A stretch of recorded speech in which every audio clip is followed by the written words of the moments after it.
అని చెప్పి ఆ గోదాదేవి కూడా ప్రార్థిస్తూ, ఎందుకంటే గోదా అంటే వాక్కులను ఇచ్చేదన్నమాట. ఆ గోదామాత అనుగ్రహం ఉంటేనే శబ్దం బయటికి వస్తుంది కనుక మనం ఎంత రాత్రంతా చదువుకున్నా, ఎన్ని పుస్తకాలు చదివి తిరిగేసినా గుళ్ళో రాగానే మైక్ పాడవుతే ఏమవుతుంది? మీ అందరికీ అర్థం కాదు. ఇక్కడ చెప్పేమాట అక్కడ వినపడదు కనుక భగవద్ అనుగ్రహం ఉంటేనే, భగవత్ సంకల్పం ఉంటేనే ఈ స్థానంలో కూర్చునే యోగ్యత ఉంటుంది కనుక అయ్యో అప్పుడే సంవత్సర కాలం గడిచిపోయింది. ధనుర్మాస వ్రతం నిన్న అయిపోయినట్టుగా అనిపించింది, మరలా ఇవాళే ధనుర్మాసం ప్రారంభమైంది. ధనుర్మాసం అంటే అర్థం ఏమిటమ్మా? ధనుర్మాసం అంటే అర్థం ఏమిటి?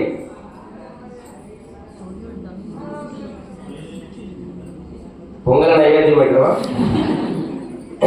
మార్గశీర వ్రతం అంటే ఏమిటి? మార్గశీర మాసం అంటే అర్థం ఏమిటి? మృగశిర నక్షత్రం పౌర్ణమి నాడు, నిన్నటి పౌర్ణమి నాడు ఏ నక్షత్రం ఉంది? మృగశిర నక్షత్రం అంటే దాన్ని మార్గశిర మాసం అంటారు. చైత్ర మాసంలో పౌర్ణమి నాడు చిత్తా నక్షత్రం ఉంటే చైత్ర మాసం అంటారు. కార్తీక పౌర్ణమి నాడు కృత్తికా నక్షత్రం ఉంటే కార్తీక మాసం అంటారు. మరి ధనుర్మాసం అంటే ఏమిటి? సూర్యుడు ధనుస్సు రాశిలో ప్రవేశిస్తే ధనుర్మాసం, సూర్యుడు మకర రాశిలో ప్రవేశిస్తే మకర సంక్రమణం, మకర సంక్రాంతి. సాధారణంగా పుష్యమాసంలో లోకంలో అందరికీ 3 పండుగలు వస్తాయి. ఏంటా పండుగ? పుష్యమాసంలో ఒకటి భోగి, ఒకటి సంక్రాంతి, కనుమ. వాళ్ళందరికీ 3 రోజులే పండగ. ఈ తిరుప్పావై వ్రతం ఆచరించే వారికి 30 రోజులు పండగ. అటువంటి మహద్భాగ్యాన్ని గోదాదేవి మనకు అనుగ్రహించిన కనుక దీనికి ఇంకొక పేరు కాత్యాయని వ్రతం. ఏం వ్రతం? కాత్యాయని అంటే ఎవరు? కాత్యాయని దేవి అంటే పార్వతీదేవి. ఆనాడు పార్వతీదేవి పరమశివుణ్ణి పొందడానికి వ్రతం చేసిన దాని కాత్యాయని వ్రతం. ఆ పేరే గోపికలు కాత్యాయని వ్రతం పేరు పెట్టుకొని కృష్ణుని పొందారని చెప్పి మనకు పెద్దలు అనుగ్రహిస్తారనమాట. దీనికి శ్రీవ్రతం, తిరుప్పావై దివ్య వ్రతం, ఇంకా కాత్యాయని వ్రతం అని పేరు అన్నమాట. ఈ తిరుప్పావై యొక్క ప్రారంభం ఎక్కడ నుండి ప్రారంభమైందంటే వరాహ అవతారం నుండి ప్రారంభమైంది. ఏ అవతారం? వరాహ అవతారం. ఈ అండభీతిలోకి భూమి పడిపోయినప్పుడు బ్రహ్మ వెళ్ళి శ్రీ మహావిష్ణువుని ప్రార్థించాడు, స్వామి భూదేవిని అపహరించారయ్యా అంటే సాక్షాత్తు శ్రీమన్నారాయణుడే ఏ అవతారాన్ని ఎత్తాడు? వరాహ రూపాన్ని ఎత్తి ఈ భూలోకానికి వచ్చి తన కోరలతో భూదేవిని ఉద్ధరించాడనమాట. ఉద్ధరించినప్పటికీ కూడా భూదేవి ఏడుస్తుంది. అయ్యో ఎందుకు ఏడుస్తున్నావమ్మా అంటే, మీరు నన్ను ఇప్పుడు వచ్చి కాపాడారు స్వామి, కానీ కలియుగంలో మానవుల్ని ఎవరిని రక్షించాలి, ఎవరు రక్షించాలి, వారు ఏం చేస్తే రక్షింపబడతారు అంటే వరాహస్వామి 3 విషయాలు చెప్పాడు. అదే మన గోదాదేవి కూడా చెప్పింది. ఇవాళ ధనుస్సు సంక్రమణం 6:45 ప్రారంభమవుతుంది కనుక ఈ ఒక్క రోజు కాస్త ఆలస్యం అవుతుంది. రేపటి నుంచి యథావిధిగా 6:30 కల్లా వ్రతం పూర్తయిపోతుంది. అంటే వరాహస్వామి చెప్పాడు, అదే గోదాదేవి గోదాదేవి శ్లోకం చెప్పింది. ప్రోక్తం స్వస్య కీర్తనం ప్రపదనం స్వస్మై ప్రసూనార్పణం. నామ సంకీర్తన చేయుట, స్వామికి పుష్పాలు సమర్పించుట, నీ ఆత్మని స్వామికి సమర్పించుట. ఏమి చెప్పింది? ప్రోక్తం స్వస్య కీర్తనం ప్రపదనం స్వస్మై ప్రసూనార్పణం. మన ఆత్మని సమర్పించడం, స్వామికి సమర్పించడమే గోదా రంగనాథ కళ్యాణం అన్నమాట. గోదాదేవి ప్రత్యక్షంగా రంగనాథ స్వామిని పెళ్లి చేసుకోలేదు, విగ్రహ రూపంలో ఉండే స్వామిని వివాహం ఆడింది. తన ఆత్మ నివేదనే స్వామికి సమర్పించింది కనుక అటువంటి ఆత్మ మనం కూడా స్వామికి సమర్పిస్తే మనం కూడా గోదా అమ్మవారి లాంటి వాళ్ళమే అన్నమాట. నామ సంకీర్తనానికి ఎంత గొప్ప విశేషం ఉందో వరాహ పురాణంలో వరాహస్వామి చెప్తారు. తిరుక్కురుంగూడి అనేటువంటి దివ్యక్షేత్రంలో ఒక నంపాడువాడ్ అనే ఒక వైష్ణవ భక్తుడు ఉండేవాడు. ఏ దివ్యక్షేత్రం? తిరుక్కురుంగూడి అనేటువంటి దివ్యక్షేత్రంలో నంపాడువాడ్ అనేటువంటి గొప్ప వైష్ణవ భక్తుడు ఉండేవాడు అన్నాడు. అతడు అధమ జాతిలో జన్మించడం వలన ఆ కాలంలో ఆలయ ప్రవేశం ఉండేది కాదు కనుక ఆయన ఆలయం బయటే ఉండి స్వామికి కైశిక రాగంలో స్వామికి కీర్తన చేసేవాడు. కార్తీక శుద్ధ ఏకాదశిని కైశిక ఏకాదశి అని చెప్పి తమిళ సంప్రదాయంలో అంటారు. ఆ నంపాడవాడు అనేటువంటి వైష్ణవ భక్తుడు ఆ తిరుక్కురుంగుడే దివ్యక్షేత్రానికి ఒకనాడు వెళ్తుంటే ఒక బ్రహ్మరాక్షసుడు వచ్చాడనమాట. వచ్చి ఇప్పుడు నీవు నాకు ఆహారంలాగా మారిపోవాలి అంటే, లేదు లేదు స్వామి, సాధారణంగా ఎవరైనా శరీరాన్ని కాపాడుకునే ప్రయత్నం చేస్తారు కదా, ఆయన లేదు, నేను స్వామికి ఆ కైశిక రాగానే విజ్ఞాపన చేసిన తర్వాత నేను వచ్చిన తర్వాత నన్ను ఆహారంగా స్వీకరించని చెప్పినప్పుడు ఎంత చెప్పినా వినలేదన్నమాట. చివరికి ఆ నంపాడు వారు అంటాడు, శ్రీమన్నారాయణుడు తప్ప ఇతర దేవతలు ఎవరైతే స్వామితో సమానంగా కీర్తిస్తారో ఆరాధిస్తారో, శ్రీమన్నారాయణుడితోని అన్య దేవతల్ని ఏ విధంగా సమానంగా కొలుస్తారో అటువంటి వారికి ఏ గతి పడుతుందో నాకు కూడా అదే గతి పడుతుందని చెప్పి నంపాడు అని చెప్పాడు అనమాట. అప్పుడు ఆ బ్రహ్మరాక్షసుడు అంటాడు, అమ్మ ఈ చాలా వేదాంతి శాస్త్రం తెలిసినవాడని చెప్పి సరే వెళ్ళమన్నాడు. వెళ్ళి ఆ కైశిక రాగం పాడిన తర్వాత ఈయనకు బ్రహ్మరాక్షసు తొలిగిపోయింది. ఎవరైతే బ్రహ్మరాక్షసత్వాన్ని పొందినవాడో ఆయన గొప్ప మహాయజ్ఞ కార్యక్రమాన్ని చేశాడు. అతని పూర్వజన్మలో ఆయన పేరు సోమశర్ముడు అనమాట. అతడు యాగంలో ఏదో ద్రవ్యలోపం చేశాడు కనుక ఆయనకి బ్రహ్మరాక్షస రూపం వర్తించింది. ఈ నంపాడు గారు వచ్చి కైశిక రాగంలో మంగళవాద్యాన్ని మంగళ కీర్తాన్ని పాడిన తర్వాత అతను బ్రహ్మరాక్షసత్వాన్ని మొత్తం కూడా తొలగిపోయిందని చెప్పి వరాహ పురాణంలో తిరునామ సంకీర్తనకి ఎంత గొప్ప శక్తి ఉందో అని చెప్పి వరాహావతారంలో ఈ వైభవాన్ని చెప్తారన్నమాట. అంతేకాకుండా శ్రీకృష్ణావతారంలో స్వామి అవతారాన్ని చాలించి శ్రీవైకుంఠానికి వెళ్ళిన తర్వాత ఆయన బాగా ఏడుస్తుంటాడు. ఎవరు? కృష్ణ పరమాత్మ ద్వాపర యుగంలో అవతారాన్ని చాలించిన తర్వాత శ్రీవైకుంఠానికి వెళ్ళి ఏడుస్తూ ఉంటాడు. అప్పుడు శ్రీదేవి భూదేవి పక్కనే ఉండి, ఎందుకయ్యా ఏడుస్తున్నావంటే, నేను లోకంలో దిగాను, మానవ రూపాన్ని ఎత్తాను, సర్వధర్మాన్ని పరిత్యజ్య అన్నాను, ఎన్ని చెప్పినా కూడా మానవులు మరలా అధర్మాన్నే పాటిస్తున్నారు అని చెప్పి శ్రీదేవి అమ్మవారి వైపు చూశాడు కృష్ణుడు. నీవేమైనా వెళ్తావా అంటే, అమ్మవారు 2 సార్లు భూలో ఉపదేశిస్తావు, వీరికి ఉపదేశించకూడదయ్యా, ఆచరించి చూపించాలని చెప్పి సాక్షాత్ భూదేవే గోదా అమ్మవారిగా ఈ లోకంలో అవతరించింది. అప్పుడు కృష్ణుడు అంటాడు, నేను చెప్తేనే వినలేదు, నీకు చెప్తే వింటారా అంటే, కృష్ణుడికి అర్జునుడికి కృష్ణుడు భగవద్గీత అంతా చెప్పాడు, విశ్వరూపం అంతా చూపించాడు. చివరికి నేను మర్చిపోయాను సార్ మళ్ళీ చెప్పంటాడు అర్జునుడు.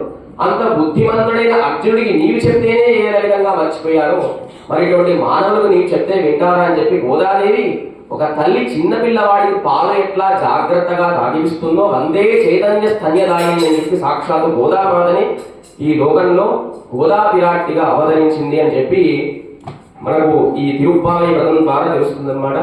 అంతేకాకుండా శ్రీమద్ రామాయణంలో రాముడు సీత లక్ష్మణుడు అరణ్యంలో నడుచుకుంటూ వెళ్తుంటే వారు వాల్మీకి మహర్షికి ఎట్లా కనిపించారంటే ఆ ఉ మా అంటే ఓంకారంలాగా కనిపించారు. ఎట్లా కనిపించారు?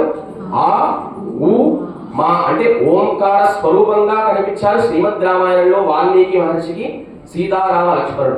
మరి ఈ దివ్య ప్రబంధంలో తిరుప్పావై వ్రతంలో ఆ ఉ మా అంటే అకారం అంటే వటపత్రశాయి. శ్రీమన్నారాయణని కృష్ణుడిగా వటపత్రశాయి లాగా ఆ శ్రీవిల్లిపుత్తూరులో అవతరించాడు కనుక అకారుడు ఎవరు? వటపత్రశాయి అనే పేరు. వరం పెరుం కోయిల్ ఉడయాన్, నోరు తిరగడం కష్టంగా ఉంది. వరం పెరుం కోయిల్ ఉడయాన్ అని కృష్ణుడిగా మర్రి ఆకుపైన వేయించేసినటువంటి స్వామిని వటపత్రశాయి, సాయి కాదు షాయి. అక్కడ అకార వాచ్యుడు, ఇక్కడ రాముడేమో అకారుడు. ఇక్కడ జీవుడు ఎవరంటే పెరియాళ్వారు, ఆచార్యుడు ఎవరంటే ఓంకారంలా కనిపించారో ఈ శ్రీవిల్లిపుత్తూరులో వటభద్రశాయి, పెరియాళ్వార్, గోదాదేవి కూడా కొంతమంది వేదాంత శాస్త్రవేత్తలకు ఓంకారంలాగా కనిపించారని చెప్పి ఈ తిరుప్పావి దివ్యవ్రతం ద్వారా తెలుస్తుందన్నమాట. అంతేకాకుండా మన సీతా అమ్మవారు ఏం చేసింది? జనకుడు సీతా అమ్మవారి ఇచ్చి స్వామికి పెళ్లి చేసినప్పుడు ఇయం సీత మమ సుత సహ ధర్మచరీతం అని చెప్పి చెయ్యి కలిపాడు. అప్పుడు ఏమైంది? కొంతకాలం విడిపోయారు. అంతేకాకుండా రుక్మిణికి వివాహం జరిగింది. సీతారాములు కొంతకాలం దూరంగా ఉన్నారు కదా, అందరూ ఆశ్చర్యంగా చూస్తున్నారు. ఆమె లంకలో ఉంది, ఈయన అరణ్యంలో ఉన్నాడు. రుక్మిణిని ఇచ్చి పెళ్లి చేశారు. ఆమెకి 16,000 మంది సౌతులు అనమాట. ఆమెకి సుఖం లేదు. అలా గోదాదేవి ఏం చేసింది? శ్రీమన్నారాయణ శరణం ప్రపద్యే శ్రీమతే నారాయణాయ అని చెప్పి అరణ్యానికి వెళ్లే ముందు ఏ విధంగా లక్ష్మణ స్వామిని ఎంత మార్లు రాముడు వద్దంటాడు. చివరికి ఏం చేస్తాడు లక్ష్మణుడు? రాముడు పాదాలు పట్టుకుంటాడు, సీతామ్మవారి పాదాలను పట్టుకుంటారు. ఎవరైతే భగవద్భక్తులు స్వామి యొక్క పాదాన్ని ఆశ్రయిస్తారో జారనివ్వకుండా గట్టిగా పట్టుకుంటాడు కనుక మనం ఇప్పుడు కూడా స్వామి పాదాలనే ఆశ్రయించాలని చెప్పి గోదాదేవి మనకు చెప్తుందన్నమాట.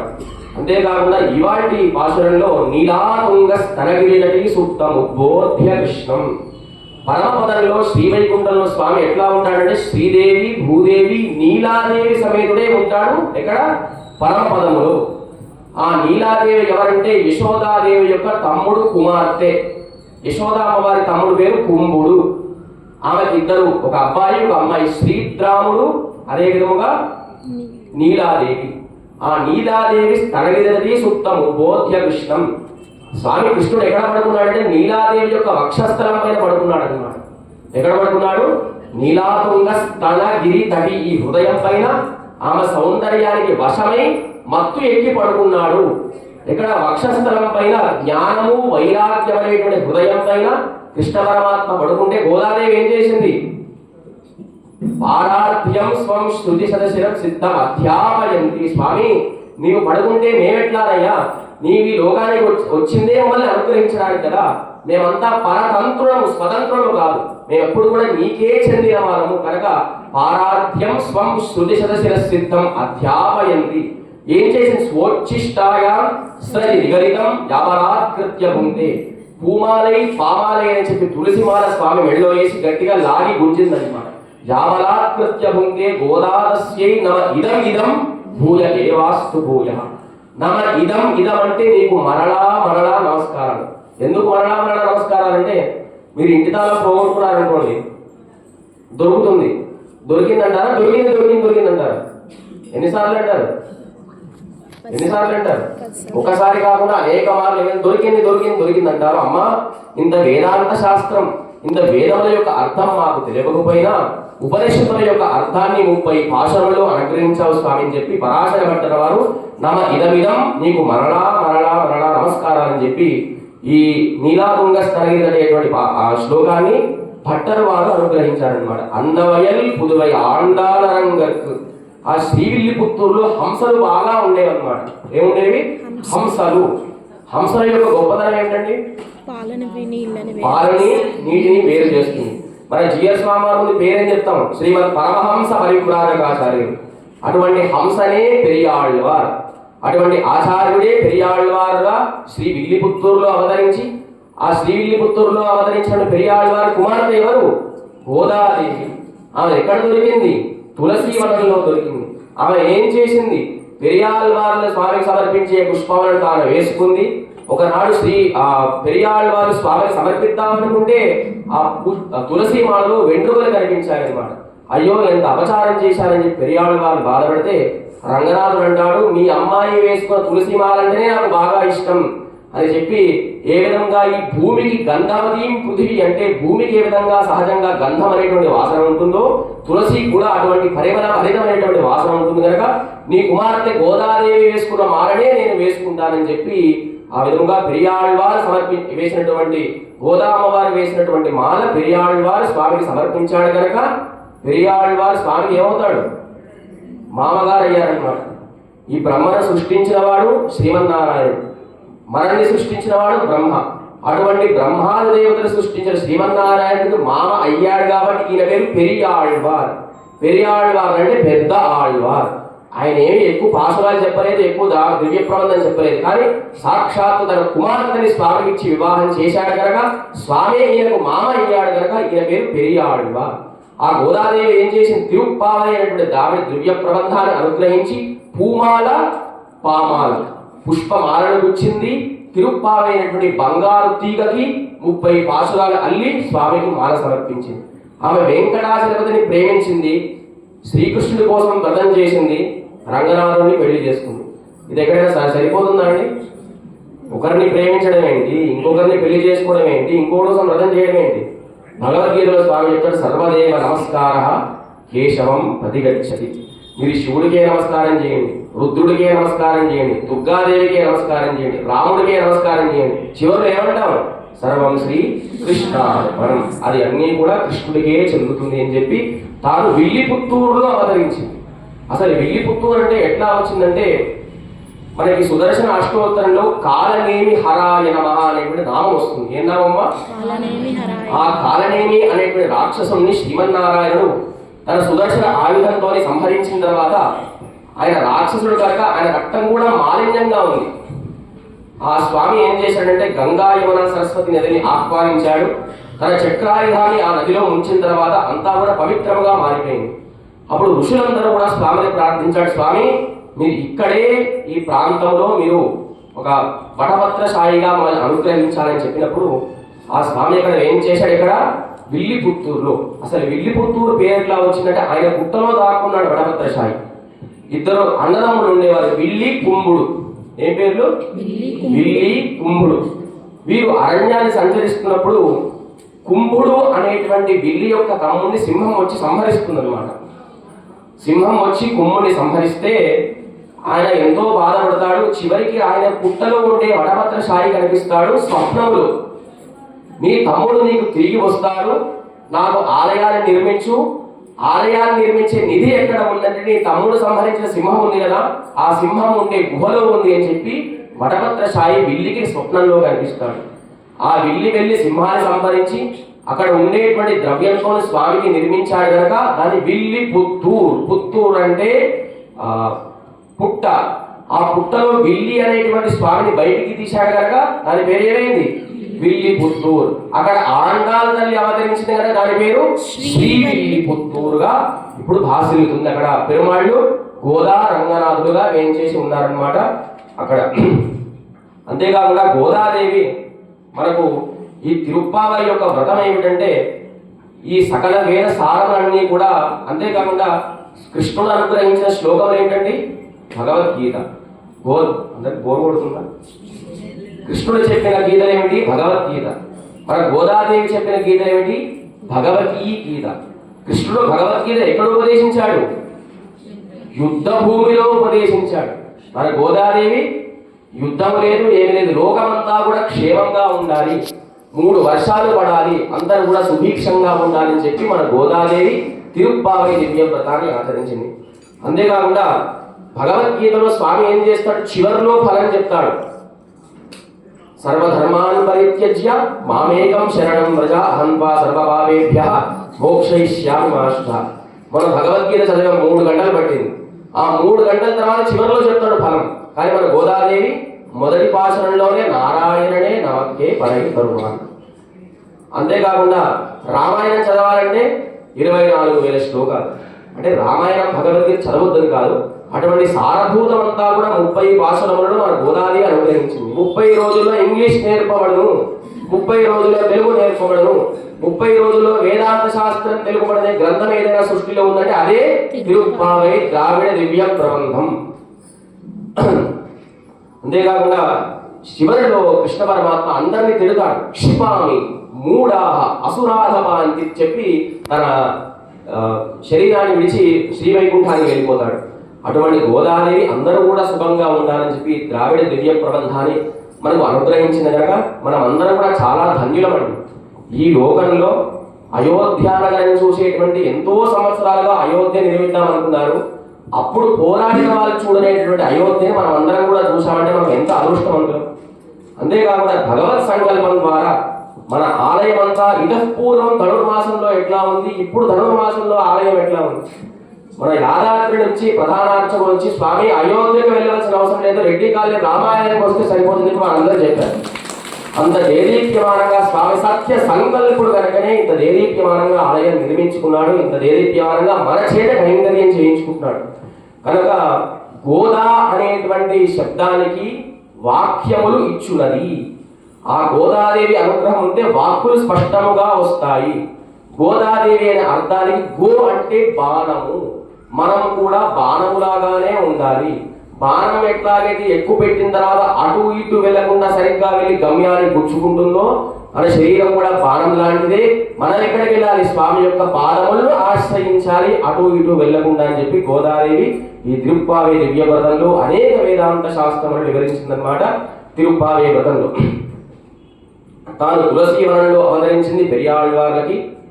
ఈ ముందుగా మార్గడి తింగల్ మది నిరయిందనన్నాలా, ముందుగా కాలాన్ని కీర్తిస్తున్నారనమాట ఈ గోదా గోపికలందరూ కూడా. మార్గడి తింగల్ మాసానాం మార్గశీరుషోహం ఋతూనాం కుసుమాకర. మార్గశిర మాసమే నేను అన్నాడు కృష్ణ పరమాత్మ ఇక్కడ భగవద్గీతలో. అంతేకాకుండా లక్ష్మణ స్వామి కూడా ఏం చెప్తాడంటే హేమంత ఋత ఇష్ట ప్రవర్తే అంటాడనమాట. అంటే హేమంత ఋతువులు చాలా విశేషమైనటువంటిది. ఈ హేమంత ఋతువులో ఇది హేమంత ఋతువు మార్గశిర మాసం. ఈ మార్గశిర మాసంలో మనకి ఏమొస్తుంది? కొత్త ధాన్యం వస్తుంది, అవునా కాదు? ఆ కొత్త ధాన్యాన్ని పూజించి దాని ఆగ్రహణ పూజ అంటారు. ఆ ఆగ్రహణ పూజ చేసి పితృదేవతలకు సమర్పించినట్టే వారందరూ కూడా ధరిస్తారని చెప్పి లక్ష్మణస్వామి అరణ్యంలో రాముల వారికి చెప్తారన్నమాట. మనం రామాయణం చదివినా, భగవద్గీత చదివినా, భాగవతం చదివినా, తిరుప్పావి దివ్యవ్రతం చదివినా, ఏది చెప్పినా దాంట్లో సారాంశం ఏమిటంటే అర్ధపంచక జ్ఞానము. ఏమిటండి అర్ధపంచక జ్ఞానం? అంటే స్వస్వరూప, పరస్వరూప, పరమార్థ స్వరూప, పురుషార్థ స్వరూప, విరోధి స్వరూప. అంటే స్వస్వరూప అంటే నీవెవరో ముందు తెలుసుకో. తర్వాత పరస్వరూప, పరమాత్మ అంటే ఎవరో తెలుసుకో. తర్వాత పరమాత్మను ఆశ్రయించాలి, ఏ విధంగా ఆశ్రయించాలో ఆ దశను తెలుసుకో. పరమాత్మని అనుగ్రహం ఏ విధంగా పొందాలో ఆ ఫలమును తెలుసుకో. నీవు పరమాత్మని ఆశ్రయించే సమయంలో ఎన్ని విరోధాలు వస్తాయో అవి తెలుసుకో అని చెప్పి మన గోదాదేవి తిరుప్పావి యోగంలో ఏం చెప్పింది? స్వస్వరూప, పరస్వరూప, పురుషార్థ స్వరూప, ఉపాధి స్వరూప, విరోధి స్వరూప తెలుసుకున్నట్లయితే నీవు స్వామిని ఆశ్రయించగలుగుతామని చెప్పి మార్గడి తింగల్ అని చెప్పి ముందుగా మార్గశీల సమాసాన్ని కొనియాడు. వారు ఏమీ అనుకోలేదు. అంటే వారు వ్రతం ఎందుకు చేస్తున్నారంటే ఆ గొల్లెపల్లిలో ఉండే వారందరూ కూడా కృష్ణుడు ధూర్తుడు, కృష్ణుడు మంచివాడు కాదు, ఎప్పుడు స్త్రీలతోనే మాట్లాడతాడని చెప్పి ఆ గొల్లెపల్లి అంతా కూడా పుకారు వేశారనమాట. ఈ గోపికలను ఏం చేశారంటే కింద నేల మాలికల్లో బంధించారు. అండర్ గ్రౌండ్ అంటారు కదా, అక్కడ బంధించేశారనమాట. వారందరినీ బంధించిన తర్వాత ఎవరు కూడా కృష్ణ అనే నామమే చెప్పడం లేదు కనుక ఆ కాలంలో అసలు వర్షములు లేవు, పాడి పంట లేవు, అసలు పాలే ఇవ్వడం మానేశాయి. మరి అవన్నీ కూడా ఏం చేయాలంటే ఆనాడు గోపికలు ఏ విధంగా కాత్యాయని వ్రతం ఆచరించారు, ఈ గోపికలందరూ కూడా కాత్యాయని వ్రతం ఆచరించినట్లయితే మరలా పాడి పంట సమృద్ధిగా కలుగుతుంది. మరి వ్రతం ఆచరించాలని కొన్ని పరికరాలు ఇవ్వాలి కదా, దానికి పరికరాలు ఇవ్వాలని ఎవరు అధిదేవత? కృష్ణుడే ఇవ్వాలి కనుక ఇంతకాలం ఎవరైతే కృష్ణుణ్ణి చేరవద్దు, కృష్ణ నామం చెప్పవద్దు అన్నారో అటువంటి గోపవృద్ధులే మీరు కృష్ణుణ్ణి చేరండి, వ్రతం ఆచరించండి అని చెప్పారు కనుక మార్గడి తింగల్, ఇంత మంచి మాసం వచ్చేసింది అని చెప్పి మది నిరైందనన్నాలాల్ అని చెప్పి. అంతేకాకుండా చైత్ర శ్రీమాన్ అయం మాస పుణ్యం పుష్పిత కారణ. మార్గశిర మాసం గొప్పదా, చైత్ర మాసం గొప్పదా? ఏ మాసం అండి? చైత్రమాసం ఎందుకు కాదు? అయితే మార్గమాసంలో కృష్ణ భక్తులకు దాసిత్వం, చైత్రమాసంలో సీతారాముల పట్టాభిషేక దాసిత్వం. మార్గశిర మాసం అంటే మనం అందరం కూడా స్వామిని పొందుతాం. ఎందుకు? ఆయన పాదాలని ఆశ్రయిస్తాం కదా.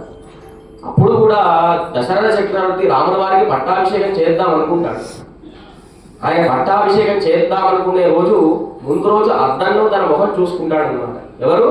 దశరథ చక్రవర్తి రామచంద్ర మహాప్రభు వారికి పట్టాభిషేకం చేద్దాం అనుకునేసరికి తన వెంట్రుకలు తెల్లగా అయిపోతాయి.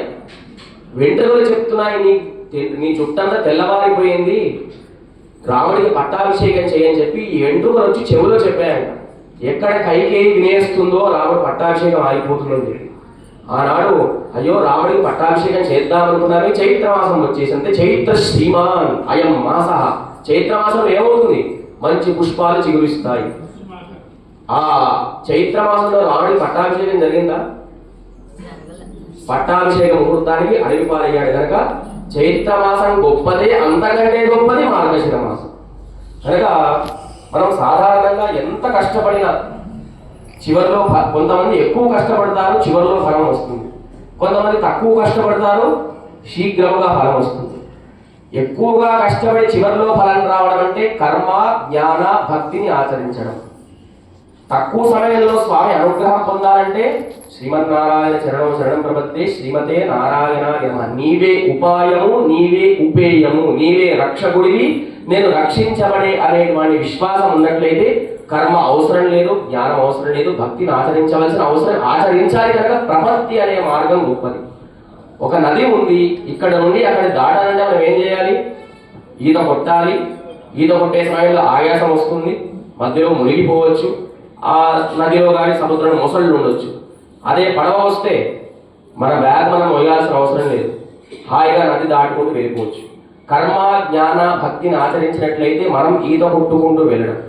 ప్రపత్తి అంటే నీవే నాకు రక్షకుడిని రక్షించినట్లయితే పడవ అధిరోహించి సముద్రాన్ని దాటడం. పడవ అనే విష్ణువుని అధిరోహించినట్లయితే ఆయనే తీసుకుని వెళ్తాడని చెప్పి గోదాదేవి మార్గడి తింగల్ మది నిరైందనన్నాల.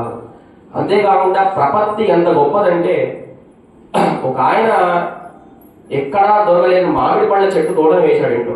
మంచి రసాల మామిడి పళ్ళు, మంచి చెట్లు పూసాయి, పళ్ళు వచ్చాయి. ఎవరో ఆ ఊరిలో ఉండే ఒక ఆయన వచ్చాడనమాట, మీ చెట్లు బాగా ఉన్నాయండి, ఒక పండు నాకు కావాలంటాడు. అయితే సరే ఈయన అంటాడు, ఆయన కర్ర ఇచ్చి ఒకే పండు జాగ్రత్తగా కోసుకో, పక్కన ఇంకో పండు కూడా కింద పడొద్దు అంటాడు అనమాట. ఈయన కర్ర ఇచ్చి యజమాని. అదే ఆయన అల్లుడు వచ్చాడు అనుకోండి, అయ్యో అల్లుడు మీరు ఇంత దూరం రావాల్సిన అవసరం ఏంది, ఒక మాట మీ అమ్మాయితో కబురు పెడితే మొత్తం తోట అంతా నీకే ఇచ్చేసేవాడు కదా అంటాడు. కర్మ జ్ఞాన భక్తి అంటే నా స్వామి నాకు ఇది కావాలి అది కావాలంటే కర్ర ఇచ్చి మామిడి పండు కోసేవాడికి ఎట్లా ఉంటుందో అటువంటి ఫలం ఇస్తాడు పరమాత్మ. నీవే రక్షకుడికి నాకు ఏం వద్దు, నీవే శరణాగతి చేస్తారంటే అల్లుడికి ఏ విధంగా తోట అంతా రాసిస్తాడో ఆయన దగ్గరుండి ఆ విధంగా స్వామి వారి కోరికలన్నీ నెరవేరుస్తాడు ప్రపత్తి మార్గాన్ని అనుసరించినట్లయితే. ఆ ప్రపత్తి మార్గాన్ని శ్రీ గోదాదేవి ఈ వ్రతంలో చెప్పింది. ముందుగా మార్గడి తింగల్ మది నిరైందనన్నాల, నీరా మది నిరైందనన్నాల, మనస్సు ఆనందం కలిగించేటువంటి రోజు వచ్చింది. ఈ తిరుప్పావే వ్రతం ఆమె ఎప్పుడు ఆచరించిందంటే మార్గశిర మాసంలో ఆచరించింది. అంటే మాసం పేరు చెప్పింది. తిది ఏ తిది? పౌర్ణమి రోజు, పౌర్ణమి వెండల సమయంలో మార్గశిర మాసం వ్రతం ఆచరించింది. తిది చెప్పింది, వారం చెప్పింది, సంవత్సరం చెప్పలేదు. ఆయన పౌర్ణమి చెప్పింది, మార్గశిర మాసం అని చెప్పింది, తమిళ సంప్రదాయం ప్రకారం సౌరమానం అని చెప్పింది. కానీ సంవత్సరం పేరు చెప్పలేదు గోదాదేవి. ఎందుకు చెప్పలేదు? ఆమె తెలుసు మనమంతా చాలా గొప్పవాళ్ళం. శ్రీక్రోధి నామ సంవత్సరం ధనుర్మాసం అంటే ఈ సంవత్సరమే ఆచరిస్తాం. మరలా శ్రీక్రోధి రావాలంటే ఇంకొక 60 సంవత్సరాలు పడుతుందని చెప్పి సంవత్సరం పేరు ఎక్కడా ప్రస్తావించలేదు గోదాదేవి. కనుక మది నిరైందనన్నాల, మన మనస్సు బాగా ఉంటేనే ఇక్కడ కూర్చునే అవకాశం ఉంటుంది. ఈ మనసు అధిదేవత ఎవరంటే చంద్రుడు. వేదం చెప్పింది చంద్రమా మనసో జాతః. కనుక చంద్రుడే ఆచార్యుడు ఈ పాశురంలో. మొదటి పాశురం, మొదటి లైన్లో ఎందుకు చంద్రుడు ఆచార్యుడు అంటే చంద్రుడికి కాంతి ఎక్కడి నుండి వస్తుంది? చంద్రుడికి కాంతి ఎక్కడి నుండి వస్తుంది? సూర్యుడి నుంచి కాంతి స్వీకరిస్తాడు. ఆచార్యుడు కూడా భగవంతుడి దగ్గర నుంచి అనేక వేదములు, శాస్త్రములు, పురాణాలు, తర్కశాస్త్రం, వేదాలు మనకు అర్థమవుతుందా? అర్థం కాదు. చంద్రుడు ఏ విధంగా చల్లటి వెన్నెల్లాగా కిరణాలు ప్రసరింపజేస్తాడో ఆచార్యుడు కూడా అవన్నీ మనకి ఏం చెప్పడు, దాంట్లో సారమే ఏ విధంగా అనుగ్రహిస్తాడు.